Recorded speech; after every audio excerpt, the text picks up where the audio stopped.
and we will be having classification of sounds. You know, last meeting that we have our exam, right? And then I had discussed to you the voice list, and other things related to it. What is the formal definition of consonant and what is the formal definition of vowel when it comes to linguistics. And we focus on phonetics and phonology. Okay. Let's now have the classification of consonants. This is the topic that is set for this session. You can jot down notes, important details, so you can easily recapitulate or recall, and you can easily practice at home. Because by next meeting, we will be having a drill.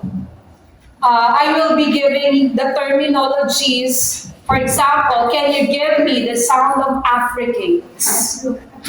Can you show me your mouth producing the sound of affricate consonant? Yun, may mga terminologies like that because this subject is highly technical. The session is highly technical. There are linguistics terms that you need to familiarize with as we progress with the next ones. In other words, basic pa lang ito, the terminologies, and we will make this one dugsong-dugsong. We will complicate what equal to that. We will make the subject, you must know first, familiarize, kasi pahirap siya ng pahirap. And this will be the foundation. Okay, classification of consonants, and on the latter part, if we have time this afternoon, we will have classification of vowels. And it's better when we produce the sound, you will not just look at me, look on the screen, you practice with your own. So, for example, where is the tip of your tongue? So, locate nyo sa mouth nyo. Where's the tip of your tongue? Where is your alveolar? Where is your soft palate? So, hahanapin later. Because you will have to interact. You have to connect a certain part of your mouth to produce a sound later. So, here, when we classify sounds, there are factors relevant. So, the first one, we have three actually. I have listed earlier on my first section. There are three ways on how to classify sound. The first one, specifically the consonant. We will focus first on consonant. Huwag malilito. Consonant muna pag-uusapan natin. Kala nyo yung mga ordinary consonants lang. But, as we progress, I will remind you we have 44 sounds in the alphabet. I will introduce you some of the sounds, specifically the consonants. First way to classify is to know the manner of articulation. Saang bahagi or paano ipinopronounce. So that's the manner of articulation. Paano nagko-connect yung bahagi ng inyong hindi naman bunganga, diba? Because when you say bunganga, according to Filipino teachers, bunganga ay para sa mga bagay lamang or sa mga lugar, tulad ng bulkan, those malalaki. So bibig ang nararapat na description sa inyo, hindi bunganga, unless napakalaki. Diba?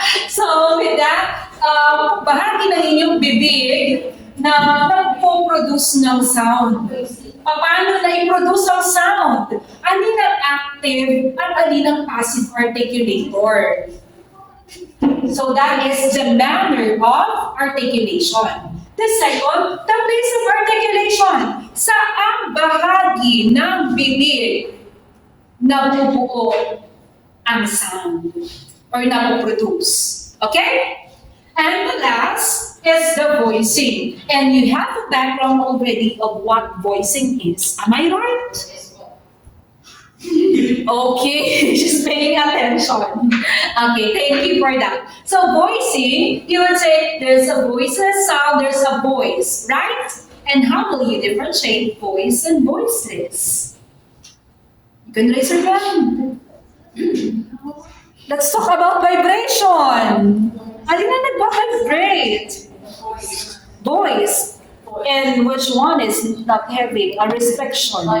Voices. Diba? You have a backgrounder na. So we are familiar with the voicing already. For this afternoon, we will focus on the manner of articulation and place of articulation. And it will help you to understand by listing down the classification of consonants into the following, specifically the manner and the place of articulation. So we have the plosives, we have the fricatives, we have the affricates, the nasals, the liquids, the semivowels, also known as the semiglides, and the glides. So these are listed here. And for us to have general understanding, mamaya natin siya hihimayin, I will let you watch first a video. Okay? Para mapag-ulit natin ito tatlo. Tapos mamaya, hihimayin natin and we will have a drill. Okay? So with that, pay attention to the following and you can jot down most important details. And we will have the analysis. The first we mentioned is the plosive, right? Am I right? Yes. You can say yes if correct, and you can say no if not, and tell why it is wrong. Modify the or was, that's no. So this one, we talk about plosive. First, I have written the plosives are consonants that are made up by completely blocking the airflow. It means there's a blockage of airflow, hindi siya freely moving yung air. Just like the H sound, yung ha, di ba? Ito ay may blockage. So the production of plosives involve three stages. The first one, direct contact with the active and passive articulator. So mamaya I will show you which part of the mouth is the active and the passive articulator. So first, contact. The second, when there's a contact, pag nag-contact na yung halimbawa lips ninyo, upper and lower lips, with that contact, there would be an obstruction na maharangan na yung hangin, right? And then the compression of air, iipon mo na yung hangin on step 2, and on step 3, the release of compressed air in the form of explosion. That's why the plosives would have the completely blocking the air, then you will gradually release it in the form of explosion. Parang pa, pa, pa. Diba? Parang may hangin, again, pa, pa, pa. The one that you heard a while ago is a North American accent. Diba?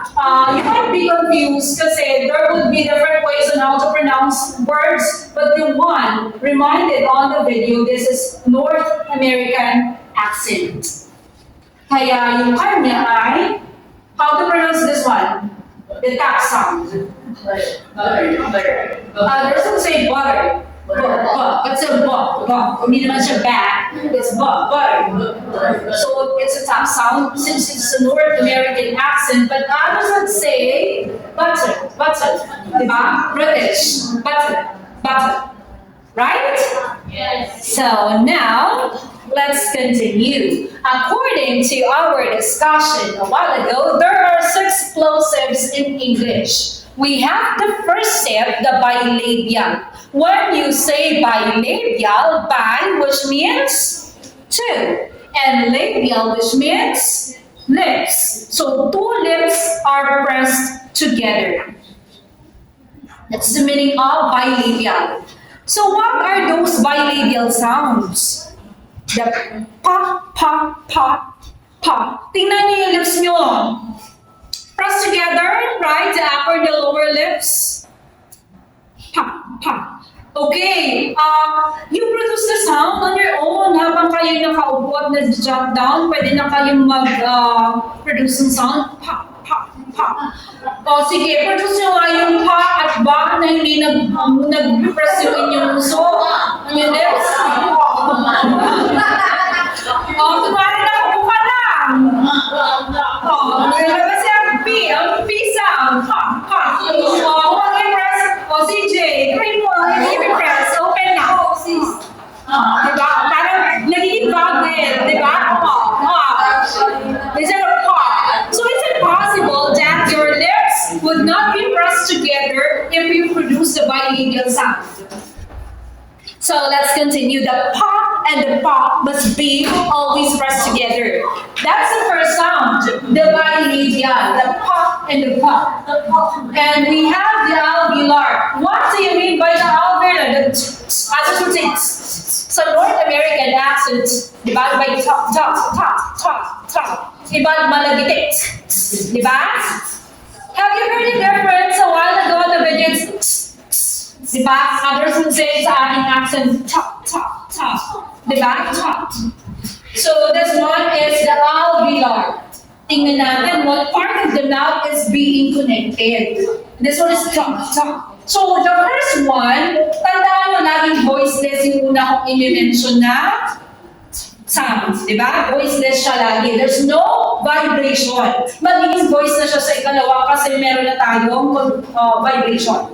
Alveolar na siya. Then let's have the velar. Parang natitinhakan. Diba? Okay. Velar. Diba?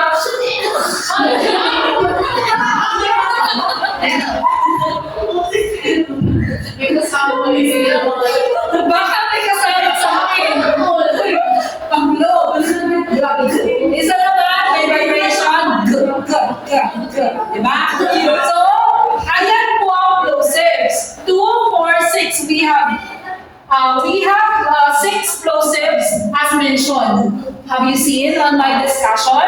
On my summary, we have 6 plosives, dalawang bilabial, dalawang alveolar, and dalawang velar. So, isa-isahin natin. So, here's the illustration. So, bilabial plosives, the pa, pa, and the ba, ba, ba, are produced with both lips pressed. Oh, you jot down ano yung place of articulation? Both lips pressed together. So the active articulator is the lower lip. Alin daw yung mas pronounce? Pa, pa, pa. Try nyo, huwag nyo pag-press together. How to produce? Diba? It's impossible. Ang hirap yung teacher, hindi mo ano. So, pa, pa, and the ba, ba. So, the passive articulator is the upper lip. Mas active or mas makaproduce ng sound ito. Pa, pa, pa. Diba yung iba, nagpa-bounce-bounce pa yung labi. Practice nyo! So, the soft palate is raised and the air coming into the mouth stops for some time and breaks the obstruction with a slight explosion. Nasaan yung explosion? Di ba? May hangin? Para kayo yung tawag doon yung naglalaro ng lastiko. Yung imaginary sound. Yung may lastiko, yung ano yun, di ba? And the ba, ba, ba, yun. There is a slight explosion. So as I have told earlier, the pa sound is voiceless and the ba sound is voice. You know why? Because of the vibration. So let's move forward. How about the alveolar plosives? So plosives pa rin tayo. This one is alveolar. Why was it called alveolar? What do you mean by alveolar? Produced with the tip of the tongue. Where's the tip of your tongue? Everybody, locate the tip of your tongue. Where is it? Tip of your tongue. Kindly show the tip of your tongue. Okay? Firmly press together or firmly press against the middle part of the alveolar ridge. What is alveolar ridge? I'll give you the chance to look in our dictionary. Ano ang Tagalog translation sa alveolar ridge? Is it ngala-ngala? Is it lalaugan? Lalaugan ba yun? Lalamunan? Ngid-ngid? Gilagid? Ano ba siya? What is alveolar ridge? Tingnan niyo drawing. The illustration. Is it ngala-ngala? Tingnan natin. The active articulator is the tip of the tongue and the passive articulator is the alveolar ridge. Okay. Diba? Yung iba is touch. Okay lang siya, parehas siya ng, kasi yung as I told you, kanina, ng malagit North American accent siya. Pero yung normal accent natin, top. So, dito, yung dulo, kita nyo parang umuslit. Yung dulo ng dila nyo, tama ba? Top. Saan siya tumatama? Nalagala. Top. O, di ba? O, pasigurataan ninyo, huwag nyo maiuslit yung dila nyo. Na-produce yung T sound. Huwag nyo iuslit. Oh, what happened? Have you produced a sound? Oh, sige, let's try. Hindi nyo iuslit yung dulo ng dila nyo, pero ibigin nyo yung sound ng top.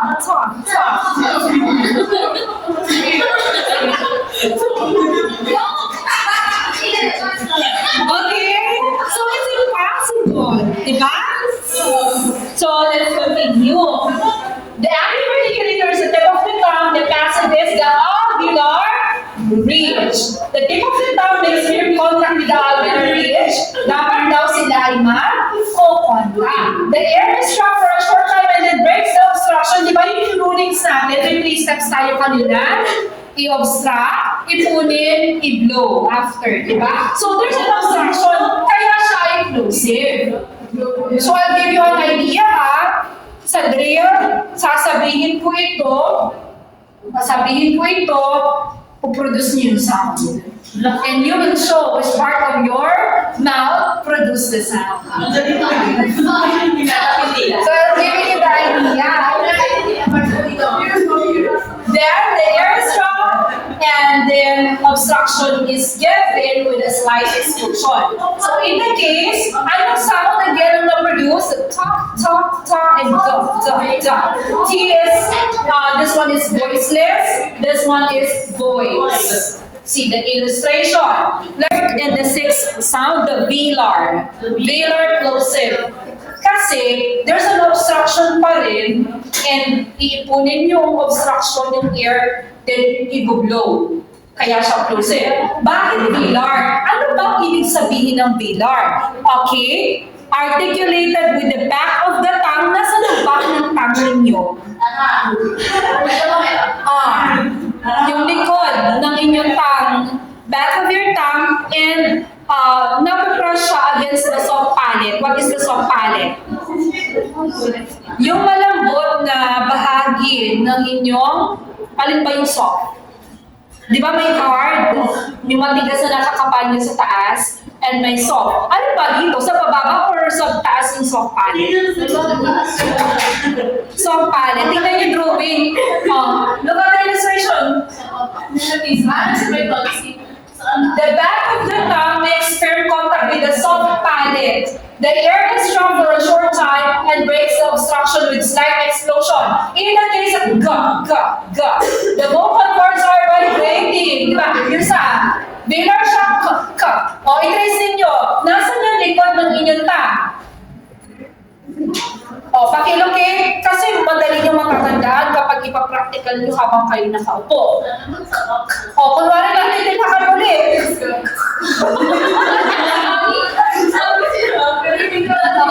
Hala. Baka mamaya may iba ng tatalasi. Yun.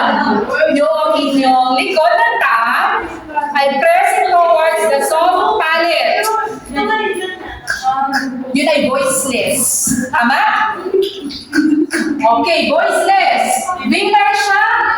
Tama ba? Bilar. And g. There's a vibration. G.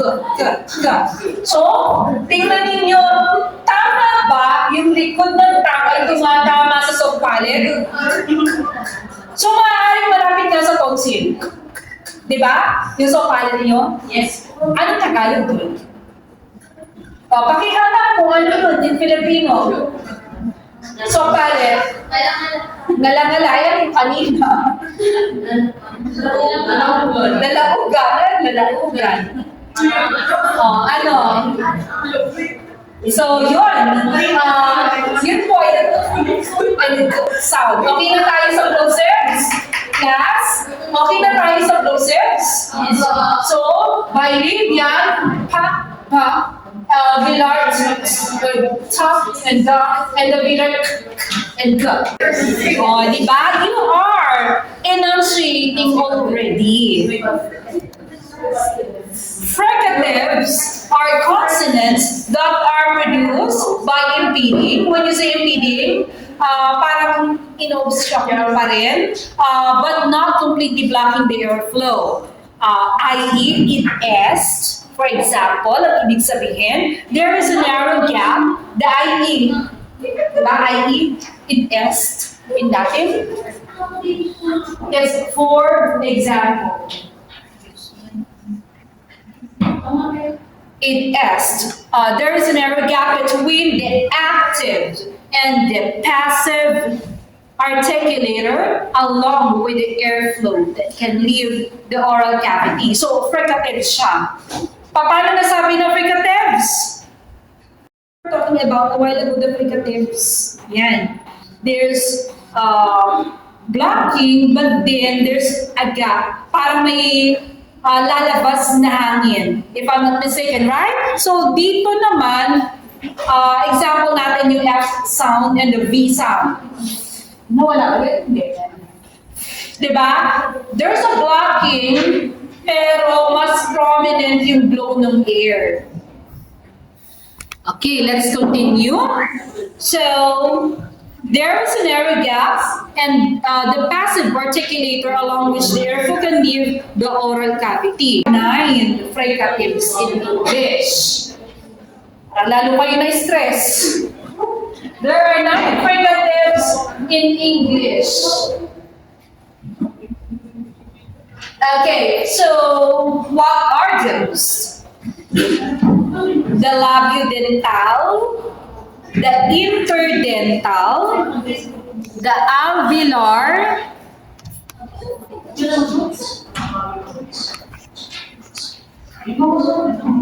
okay, let's continue. The Palate-Alveolar and the glottal. Okay, among these fricatives. Okay, so sa labiodental, the lower lip is very close to the edge of the front teeth. So where's the lower lip? And where's your front teeth? Sa unahan. Thus forming an incomplete obstruction. When the air goes through the narrowing, it causes light friction. That's why it's called fricative. Parang mayroong friction. What is friction? Parang mayroong parang sumasadsad, sumusudsod. Anong tawag doon? Mayroong there's a pressure, yes. There's a sound natin na F for the, di ba? O ano yung ngipin? Yung front teeth ninyo at yung lower lip ninyo, tingnan nyo, there's a connection. Di ba? O, you produce a sound of F. Ipin nyo, parang kayo nag-ano. Nabahangin. Ayan. So, for the vocal cords, dito sa F sound, they do not vibrate. That's why, is it voice or voiceless? Voiceless. It's not vibrating, di ba? And there may be some vibration. Kung may vibration, ito na yun. Di ba? V sound. So, the initial position as in vas or between vowels is in never. Never. See the vibration. Never. The front teeth and the lower lip connects when it comes to the place of articulation. That's why it's labiodental. Labio means lips and dental means teeth. Teeth. Right? Yes. So, not confused? The F and the V sound. These are labiodental. Paano naman ang interdental? Interdental fricatives. When you say inter, between, the tip of the tongue is either close to the edge of the upper teeth or slightly projected between the teeth. Nasaan yung teeth ninyo? Ayan. For, ano ang sound ito kanina when I have given you? This one is, I will give you sample. This one is breath. Breath. Hindi nyo sinabi na breath. Breath. Hindi. Because this one is having the TH sound, right? And breath. Breath. So, paano sound? Diba? Kanina, North American accent chop. Diba? Kukuha nyo? Yan. The breath sound, TH sound. Breath. Breath. Breath. Yun. Ito naman isa. Tama ba? So, yun ang... ito. Breathe. Ito naman. Breathe. Tama ba spelling ito? Yan. Breathe. Breathe. Breathe. Breathe. Yun. So, this one is... this one. Did you get the difference? So, interdental fricative ang tawag dito. Fricative. I-apply naman natin yung kanina, yung, yun. Saan na tayo? Ito. So, breathe. So, ito ay DH. See the difference? The tip of the tongue is either close to the edge of the upper teeth or slightly projected between the teeth. So, the TH sound, a breath, the sound is strong as for the F sound a while ago. Diba? So, is different from? Kasi bakit siya? Sound. Yan ang inipin nyo na mailabas nyo yung sound. Kaya siya interdental kasi there's a connection between both of your teeth. Kasi pag-blow pa rin yung air. Ano? Pag sa practical at hindi nyo ma-produce, check your English lamang ang points. Ano po? Pag-check, edi, halimbawa, ang isang sound ay 5 points. Pag hindi na-produce, egg is 0. 0, nagiging ano na ako sa pronunciation. 0. Yan. So, in this case, the sound is the vocal cords vibrate. They vibrate for what sound? Ito ay voiceless, ito ay voice. Breathe. So may ano siya, breathe. May H na sa dulo. There's a vibration, kaya siya ay voice. So, anong tawag sa kanila? Interdental fricative. Kasi yung ngipin ninyo, upper and the lower, yung tip of the tongue as well as the upper teeth or slightly projected between the teeth ay nagko-connect. Ayan. So now, let's have the example given. That, that's that, it's a that, it's that, and rather, rather. Yan. Let's continue. Fricative. So nakailan na tayo? We have 1, 2, 3, 4. So let's have the alveolar and palate-alveolar fricatives. Fricatives. Fricatives. So, ano po yung alveolar? Other fricatives are produced with different places of articulation. For the alveolar fricatives, sound and this sound. Okay. So, ang hirap ituro. So, this one is a sound, and this one is, paano nga ba yung drawing natin? Sa iba, ganon. Sa iba kasi, ganito. Mamaya I will explain. Kasi you should be familiarized with the plosives and fricatives first kasi ang combination ng plosive and fricative ay affricates. I will explain later again. So this one is the and this one is okay, everybody? Ayan. So the tip of the tongue is close to the alveolar ridge. Where is the tip of your tongue?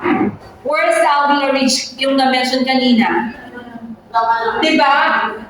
So, na-mention ko kanina yung alveolar. So, possible siya sa plosive at ang alveolar ay possible din sa fricative.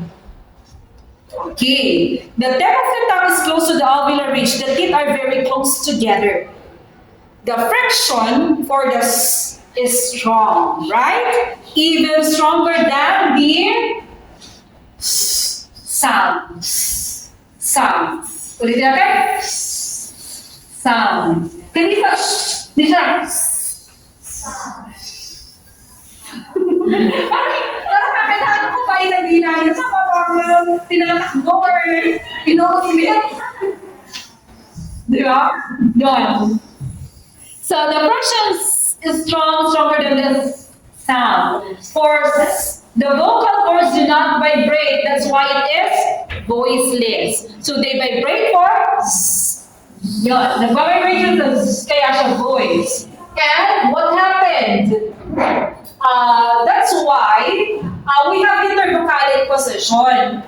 Pag ito, ano ba ito? Zone. And this one is, how to pronounce this one? Is it easy or easy? Easy. Ang pronounce pala dito daw ay ganito. Therefore, easy. Easy. Easy. Yan. So mamaya, i-discuss ko rin yung E-sound na Y. Y is semi-vowel.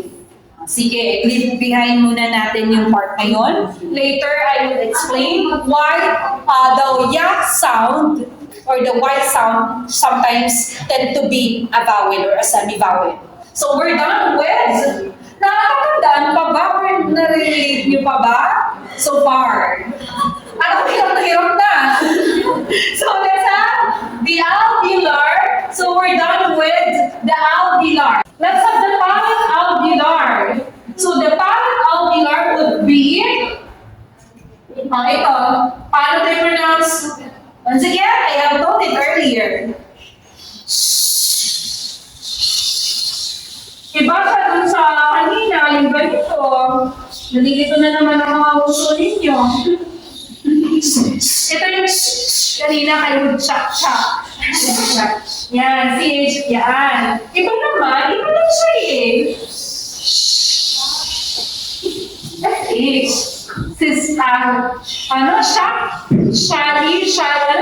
Shallow, shape. Yung kanina, sa tamang sir.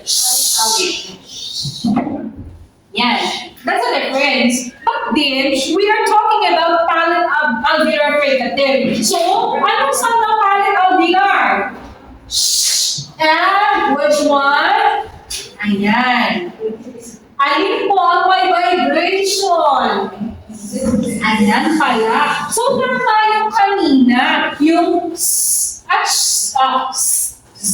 diba? Pagano siya. Pero kapag siya ay palate-alveolar na, magiging ganito na yung tsura niya. So, yung may ano na siya, paano pronounce ito?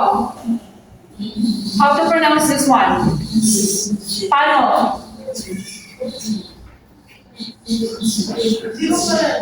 Paano? I'll move to additional example. Ayan. The tip of the tongue is close to the back part of the alveolar ridge, forming flat narrow way. The front part of the tongue, yung unahan daw ng tongue, is raised towards the hard palate. Kapainin nyo nga ng dila nyo yung hard palate ninyo, yung matigas na part. Hard palate. Nasaan hard palate? Sa taas mo, sa baba? Taas. Di ba? Nandun yung matigas? Yung malapit sa ngipin? O, tingnan yung drawing. Yung taas. Yun ang hard palate. So, what will happen? The front part of the tongue is raised towards the hard palate, pataas, forming the front secondary focus. The friction for sh is stronger than the, and for sh, the vocal, for sh. Malilito ka, yung pagayon na yung F ha. Okay. Okay, the vocal cords do not vibrate. So siya ay voiceless. They vibrate when it occurs before vowels. So, pleasure. Na may H, yun. Let's continue. Yan po yung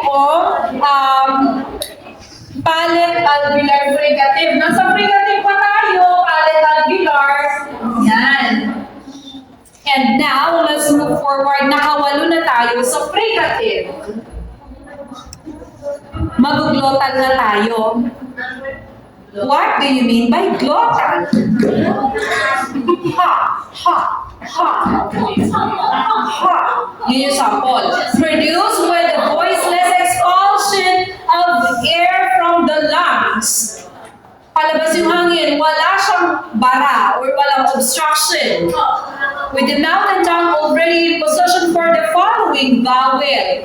Ha, ha, ha, ha. Diba? Glottal siya. Glottal fricative, yun ang pinakamadali. Diba? Ang pinakamadaling combination or definition ng affricates, combination siya ng plosive at fricatives. Why? The sounds are similar to both plosives and fricatives because the tip of the tongue touches the back part of the teeth.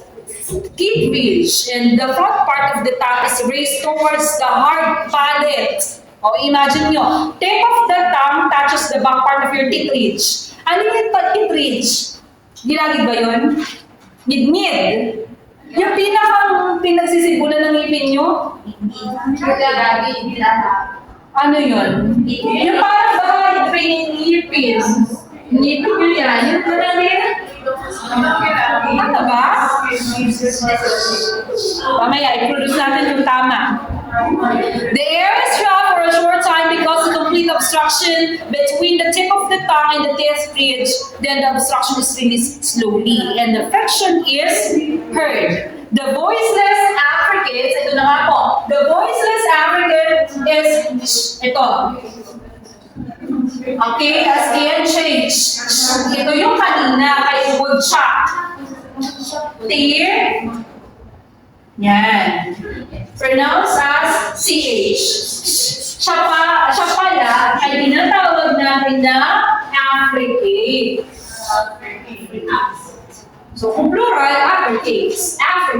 So, yan po yung kanyang voiceless. Tapos, pag naging voice na siya ay ganito.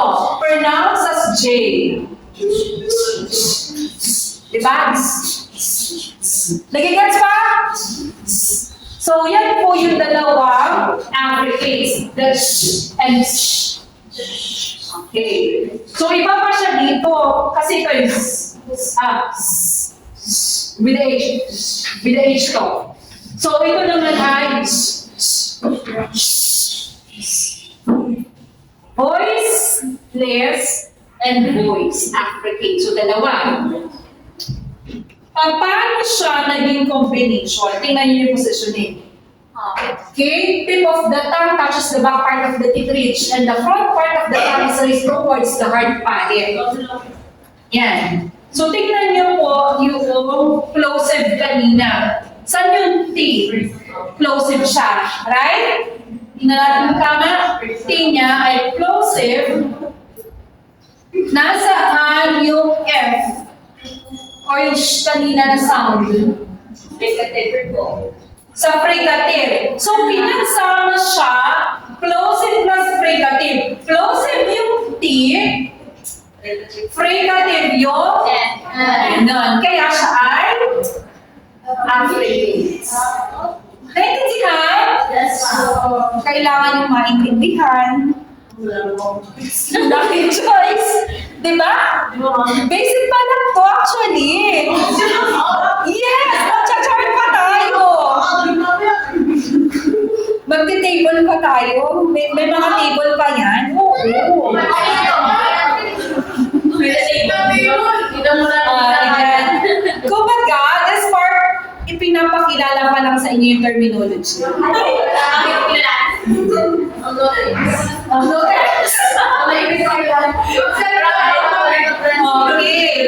Kaya nga po ating hinihimay. So ito na, ano naman dito? Ano ang letter na isa? D, at D ay plosive. Bilabial, tama ka? Plosive. So plosive plus itong Z, tingnan natin kung saan si Z pumata. Sa affricate din ba siya, sa fricative din ba siya pumata? Oo. Fricative, oo. Kaya siya ay affricate. Did you get the point? So, ibig sabihin, you just have to combine the plosive and the fricative to form affricates or affricates. Let's continue. Nasal na, madali ito, matutuwa kayo. Nasal. Consonants which like plosives are produced by completely blocking the airstream, but there are important differences. Paano daw po? Kasi sa plosive, di ba? Why was it same as plosive? Kasi may buga pa rin ang hangin. It's the pa, pa, pa, pa. Pero, dito sa nasal, same lang siya ng paraan. You listen well. Same ng paraan, pero hindi sa bibig yung blow ng hangin, sa ilong nyo palalabasin. Yeah! Okay, example natin. There are 3 nasal consonants. There are 3 nasal consonants in English. The bilabial, tulad ng process. Bilabial nasal. And what else? The first one is bilabial nasal, alveolar nasal, and the velar nasal. Inglista ko dito. So, paano po yun? Allow me to erase, magdadagdag tayo. Notes? I could take it anymore. I could take this anymore. I don't know. Okay, so let's have the nasal. Tatlo siya. The first one is bilabial nasal. Pa, pa, pa, pa. Yun, di ba? Yun yung pa, pa. So, i-blow nyo kasi di ba bilabial tayo kanina? Pa, pa. Pero ito yung nasal, sa ilong ang labas ng hangin. Okay, example. Diba? So dito, M-sound siya.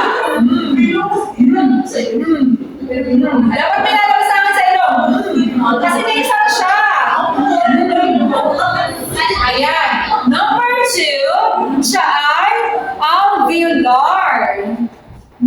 Katulad din mo kanina. Alveolar. Alveolar. Nasal. Yan naman. Tapos,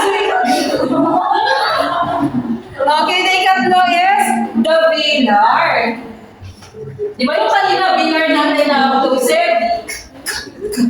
Ito naman, velar nasal, yung parang may lawit yung head. Pinapaligayan ko lang kayo. This one! Dapat ba? May kawit? Hindi nyo malilimutan. May sabi? May lawit? Ano pa ba? May kawit? O parang may buntot. So, eto siya.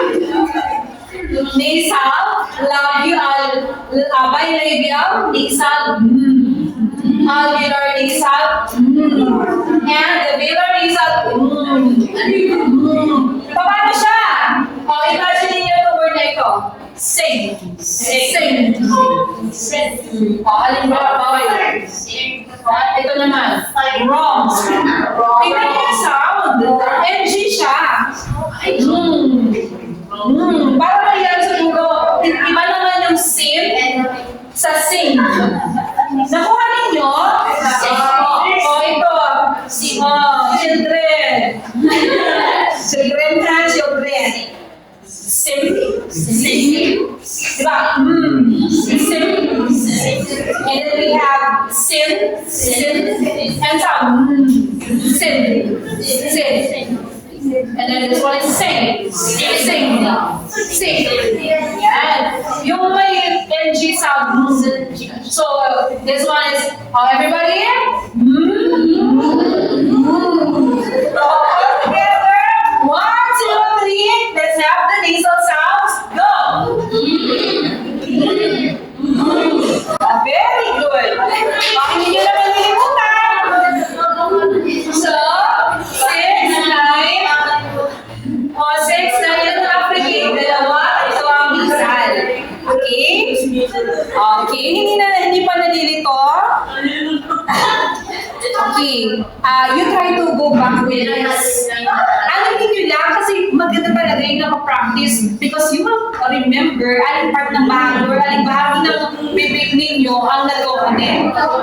Okay, so dito na tayo sa nasal. Ito na nga po yung lips are firmly kept together forming complete obstruction.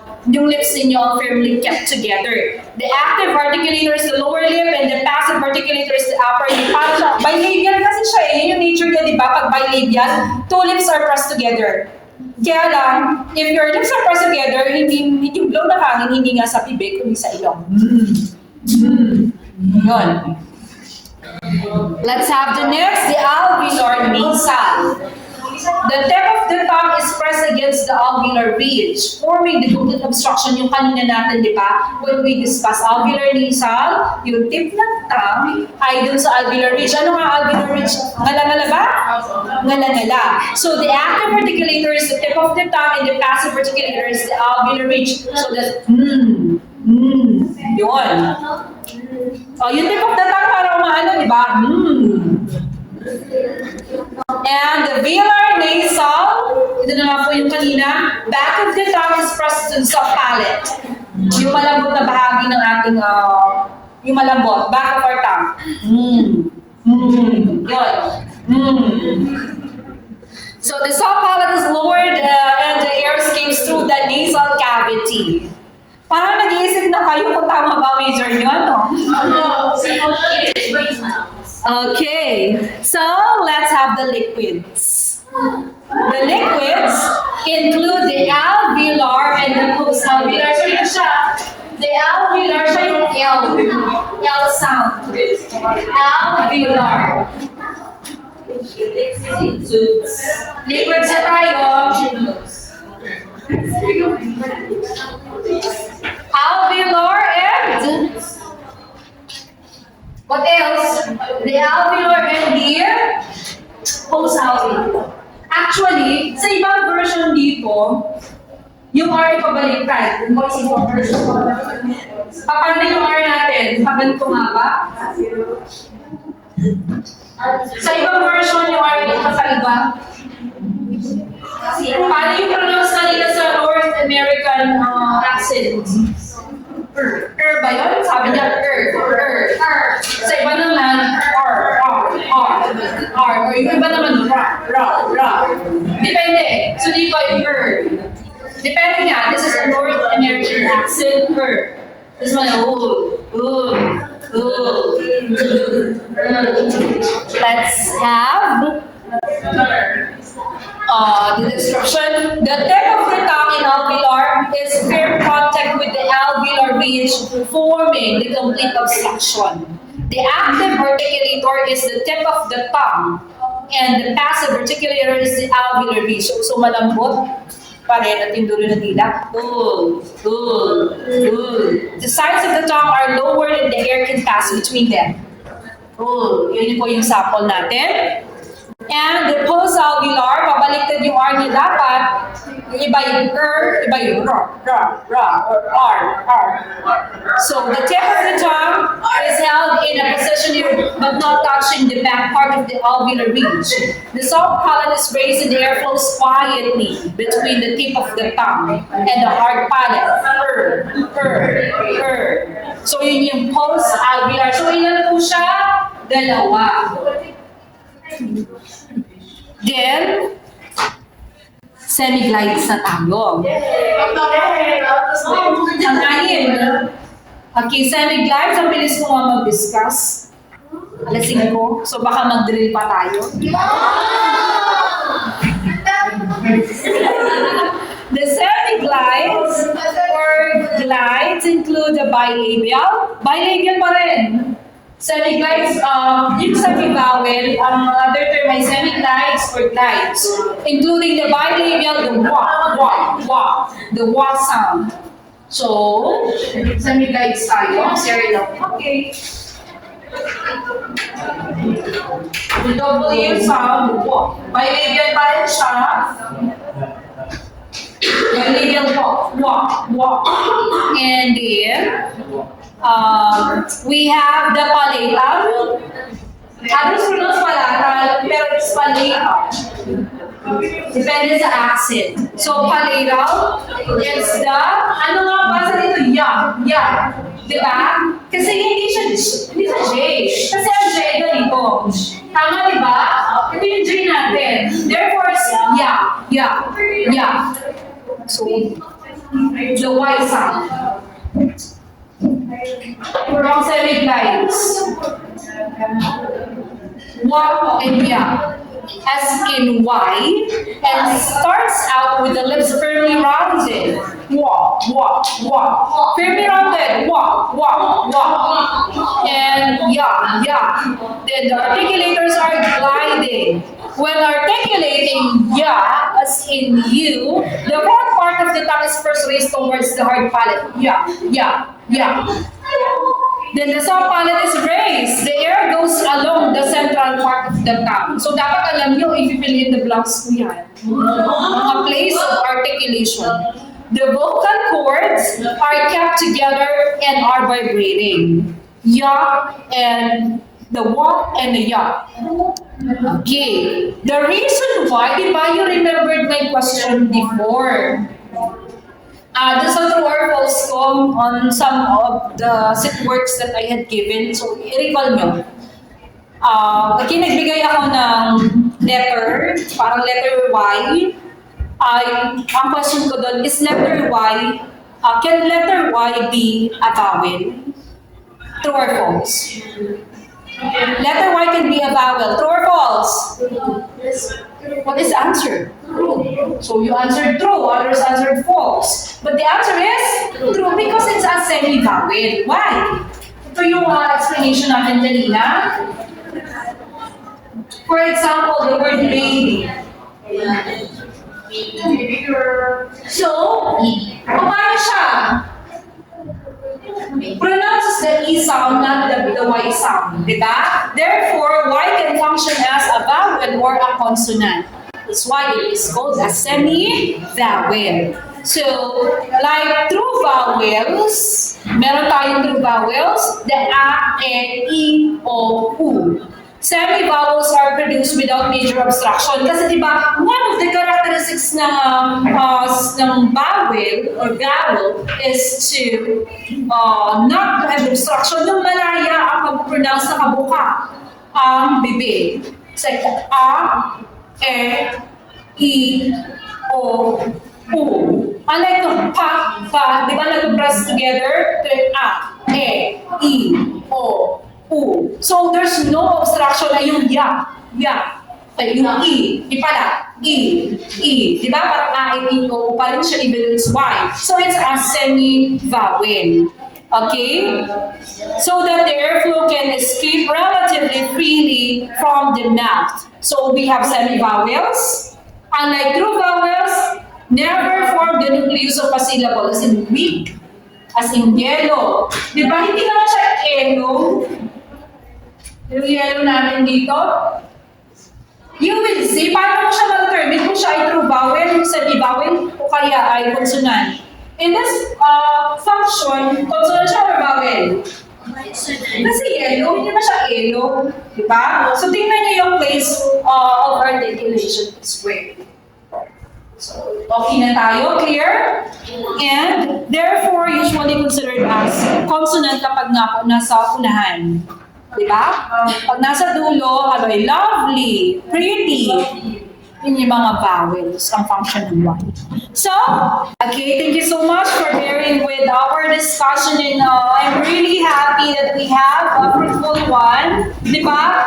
Even though it's really difficult for you, for us, ang hirap din kaya ituro, right? Yes. Diba? So it's really hard to teach linguistics actually. It's a challenge for me. Yung iba, yung literature, yung tinuturo, diba? Chill. Pero in linguistics, you have to model the desired sound and it's not easy for me as well. And thank you for making the subject enjoyable though. Very, pasimula pa lang naman. We have more to come. So with that, I hope that you enjoyed for the coming subjects. So with that, goodbye class. Goodbye. See you next session. Goodbye.